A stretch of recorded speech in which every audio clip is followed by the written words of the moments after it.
כעת הותר לפרסום. ברור שהאיראנים, שהם יורים לחיפה, הם יורים על מתקני הזיקוק ועל המפרץ.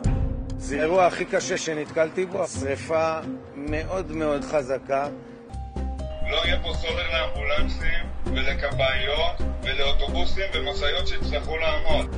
אתה פיתחת את מערכות ההגנה האווירית שאנחנו מתגאים בהן היום, ואתה אומר שאי אפשר להגן על בזן. אי אפשר.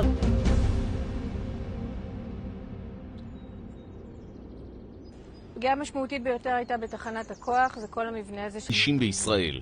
הנה המבנים שהתפוצצו במתחם תחנת הכוח, כאן גשר הצנרת הראשי שמשנה החומרים בין חלקי המפעל, וזה כבר מתחם התפעול של מיכליות התזקיקים.